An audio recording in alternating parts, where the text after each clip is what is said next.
This is All of It on WNYC. I'm Allison Stewart. Today we're talking about some of the films that were recognized at this year's Independent Spirit Awards. The awards were held last night. Now we'll turn our attention to Twinless, which centers the characters Dennis and Roman as unlikely friends. Roman is a quiet gym rat who loves hockey and admits he's not, quote, the brightest tool in the shed.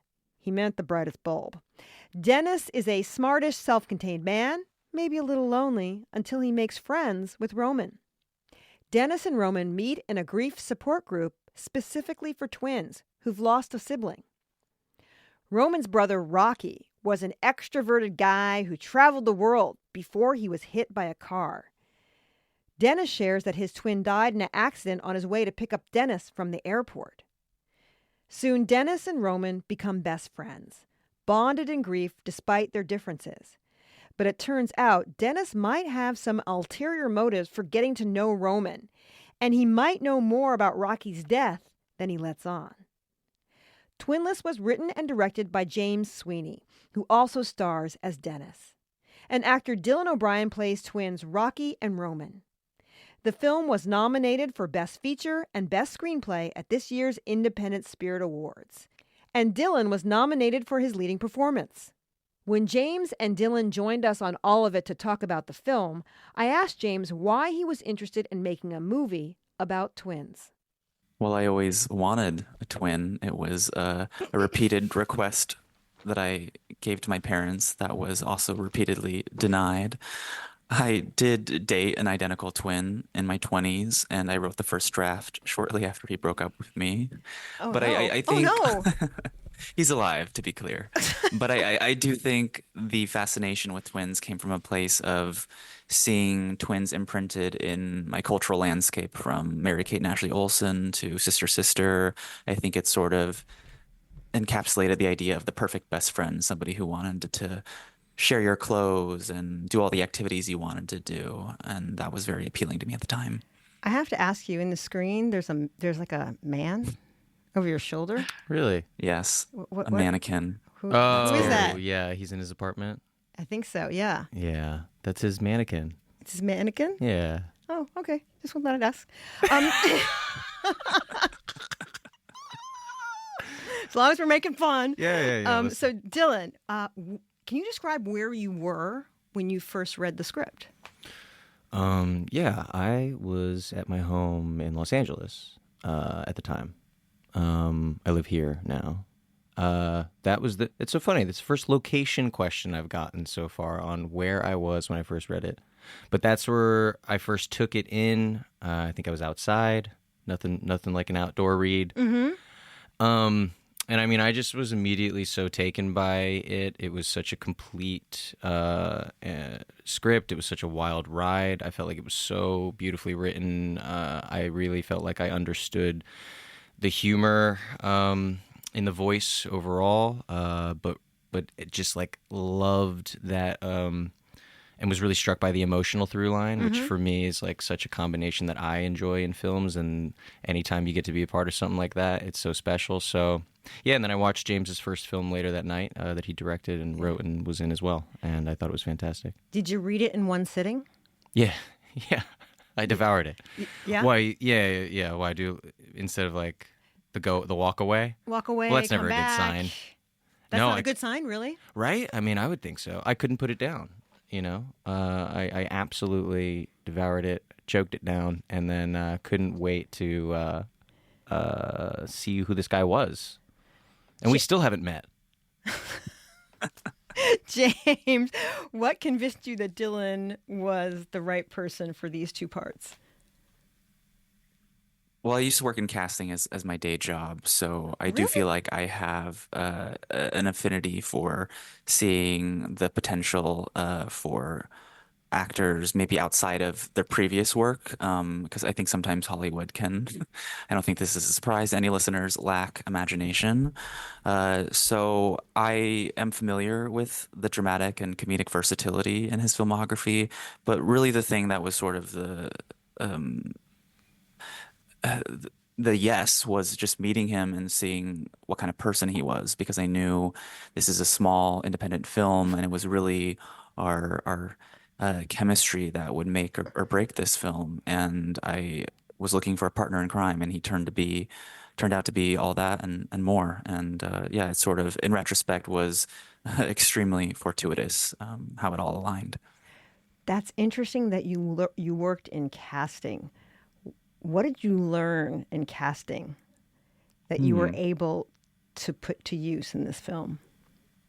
Well, I think one lesson I learned is that I would see a lot of very talented actors come in who would just be wrong for a part. And so it was not necessarily a strong performance. And that really sort of concretized this idea that it doesn't matter how good an actor is or how maybe not good an actor you might think they are. If they are right for the part, they are right for the part. And I think I think we have a tendency to think that talent is fixed, but I think it's really a lot more subjective than that. Mm, that's so true. Mike White does this really well. Mike White casts really well. It is a science. What kind of research, Dylan, did you do into twins? That's really interesting. It might be unpopular to say not a ton. I think the amazing thing about the themes in the story, I mean, we certainly had our own specific thoughts in terms of like twin grieving, and that obviously is such a unique type of loss. These support groups really do exist. It was the initial impetus for the screenplay for James. But I think we definitely have our own specific feelings in terms of, we've been asked if we entered any of those support groups. That was not something that I felt comfortable doing or felt would be appropriate. But in terms of the themes in this film, they're entirely universal, as well as also being obviously such a fundamentally unique experience and type of loss on this earth. I think that was what was such a intriguing part of the role to me and the film as a whole, was that, here was this kind of device used and honored, truly, like this twin relationship in existence, right, and loss, by somebody who held a deep interest in that, and the universal themes of humanity that kind of came from that, I thought were really beautiful and really resonated with me.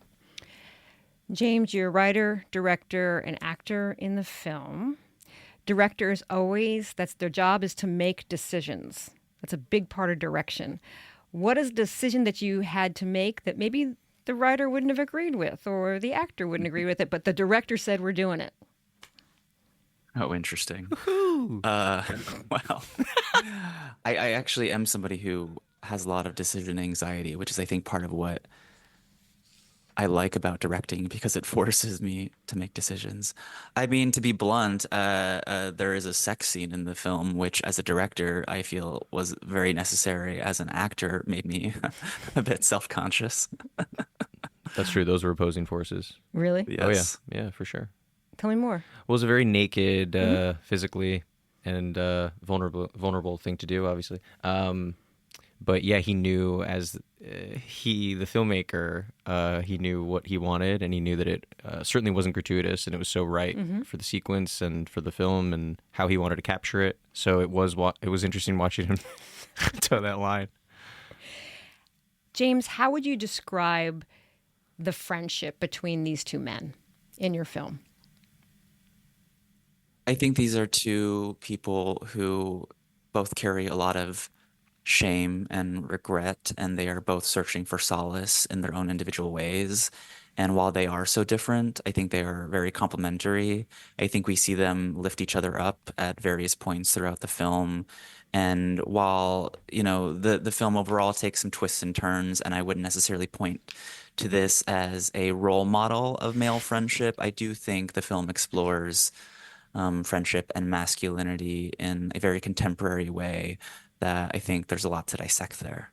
James, this movie is a lot about loneliness. I do want to say it's funny, though. I do have to say that it is funny, but it is a lot about loneliness and what can happen when someone is really lonely. What do you think can be so dangerous about loneliness? Well, I think loneliness is a killer. I think the science supports that. I think what we see in this film is a place where loneliness leads to desperation. I think people who are so yearning for intimacy, when that doesn't meet their expectations, it can, love can make you do crazy things. Love to make you do crazy things. Dylan, you spend most of the film as Roman. He's just a sweet guy. He's just a little dim, but he's really lovely. And you also play his brother, Rocky, who is gay and is much more extroverted and speaks Japanese, and he's quite extraordinary. He also has a big mustache. We should say that. Thank you. What went into the process for creating this second character? Testosterone and for creating Rocky. Yeah.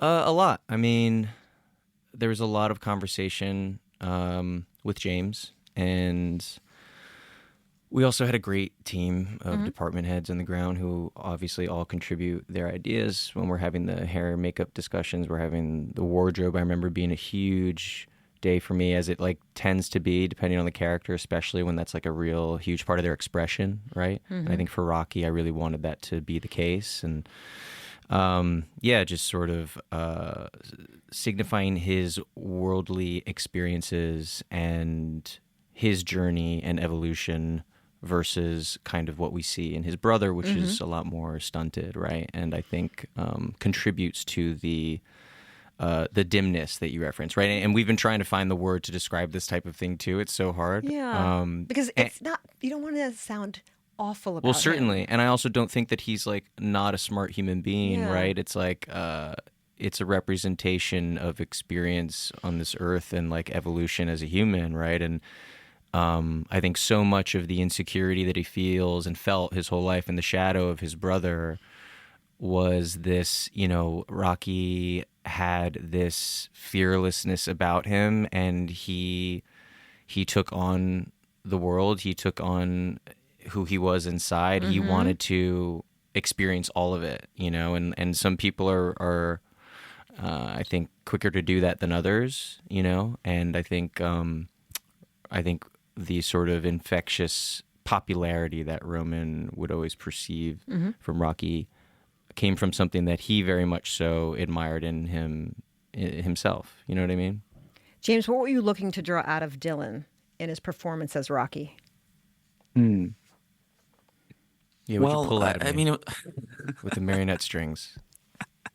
I don't want to take too much credit, because I think Dylan resonated so deeply with Rocky and Roman. I mean, I think in terms of, asking a straight actor to play a queer character, the best thing I could do for Dylan was just give him permission and let him know that I trusted him and that he was in safe hands and that we were in this together. I think we talked a lot about how masculinity and performative femininity exists on a spectrum, and how that can shape depending on, I guess, the circumstances that you're in, who you behave as in public.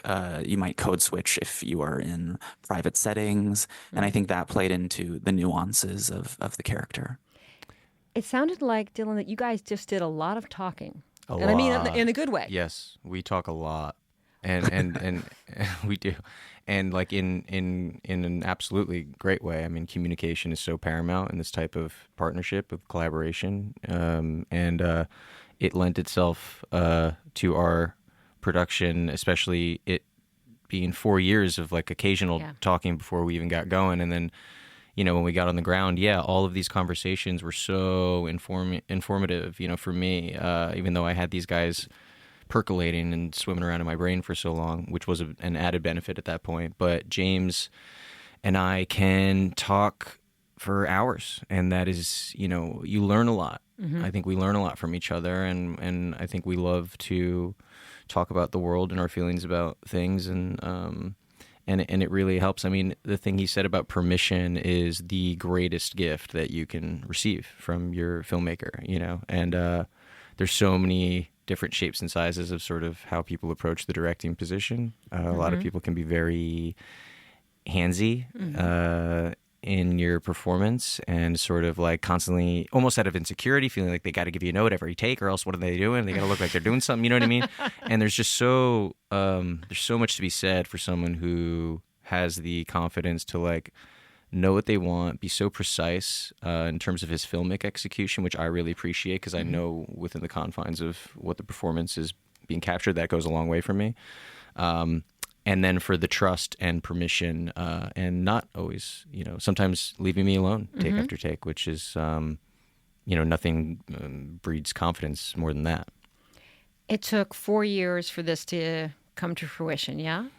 Yeah. James, Well, since I met Dylan, I wrote since the I was first draft attached, in 2015.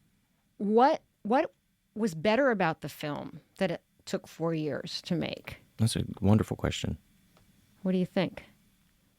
I mean, hindsight's 2020. I think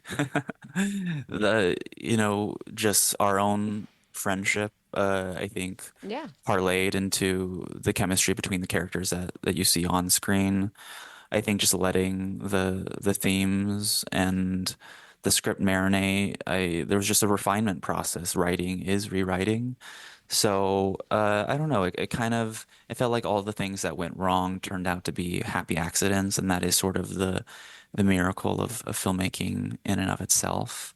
I have to aside for a second. I got excited when I heard your previous guest, Wycliffe John, talk about Tasha Smith directing his next so cool. music video because she is in our film. She's also an identical twin herself. And all the actors in our support group were twins, including the background talent. And that was like something that, maybe wasn't an initial idea when I wrote the screenplay, but was something that sort of came to the foreground in the years of what can we do to make this feel authentic? What can we do to because I think for me, the biggest thing I've taken away from this film is that process is everything. And we had a really, as hard as it was, we had a really lovely creative process. Without giving too much away, we've been doing a good job of no spoilers. Yeah, I think by so. the way. Yeah. How did you decide when to reveal certain information about the main characters, James? Nicely done. In terms of the That was a pacing? discreet question, yes. So the very first draft of the script was not told with a perspective shift. I will say that was a major revision that happened once I met my producer, David Permit, which was motivated by me partially wanting to balance out the film because it is such a two-hander.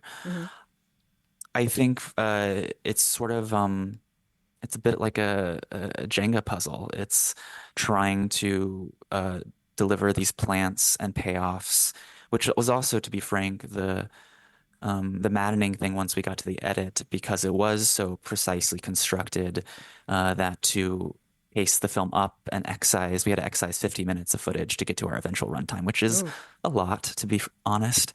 And the trickiest part about that was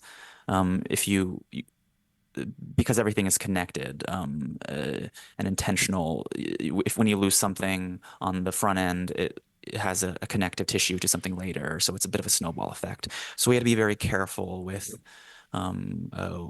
what information we were introducing and when, and trying to keep the audience in suspense while also keeping them surprised. So it's sort of that classic Hitchcock conundrum, and we tried to have a little bit of a best of both worlds. Dylan, have you heard from twins who have seen this movie, and what have they been sharing with you? Outside of screenings, not much, but we've definitely had occasional pairs of twins at our screenings. We had several show up to the premiere, which was really cool. It's been mostly feedback that's been really positive, and in terms of I guess, my capturing of like the twin experience, I have gotten, I don't know if they're just being nice, but so far it's been good in terms of, at least them watching this, knowing that I'm not one myself, and being able to take in the story and live in the world and not be bumped or taken out of it by my performance. You know, I mean, that's all I can ask for, to bring that type of humanity and authenticity so as not to distract them from the film. That was my conversation with filmmaker and actor James Sweeney and his co-star Dylan O'Brien. The film is called Twinless, and it was nominated in 3 categories at this year's Independent Spirit Awards. Up next, we'll talk about another of this year's nominees, EFUS, the small-town baseball movie about a recreational league preparing for one last game before their field is replaced by a school. We'll talk about it with filmmaker Carson Lund after a short break. This is All of It.